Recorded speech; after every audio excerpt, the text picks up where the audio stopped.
April 2026 భానుడి ప్రతాపంతో సెగలు పుడుతుంటే ఏసీల విద్యుత్ బిల్లులు సామాన్యుడి జేబుకు చిల్లు పెడుతున్నాయి. అయితే రూపాయి ఖర్చు లేకుండా మన అమ్మమ్మల కాలం నాటి పద్ధతితో ఇంటిని ఏసీలా మార్చుకోవచ్చు. దీనికి కావాల్సిందల్లా కేవలం మన ఇంట్లో ఉండే పాత కాటన్ చీరలు లేదా మందపాటి తువ్వాళ్లు.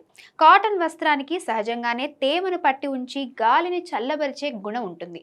పాత చీరలను చల్లని నీటిలో తడిపి మరీ గట్టిగా పిండకుండా తడిగా ఉన్నప్పుడే కిటికీలకు మరియు తలుపులకు తెరల్లా కట్టండి. బయట నుండి వచ్చే 40 డిగ్రీల వేడి గాలి ఈ తడి చీరల గుండా ప్రయాణించినప్పుడు ఎవాపరేటివ్ కూలింగ్ ప్రక్రియ ద్వారా చల్లటి గాలిగా మారి గదిలోకి ప్రవేశిస్తుంది. ఎండ తీవ్రతను బట్టి రోజుకు 3 నుండి 4 సార్లు ఆ వస్త్రాలను నీటితో తడుపుతుంటే గది ఉష్ణోగ్రత కనీసం 5 నుంచి 7 డిగ్రీల వరకు తగ్గుతుంది.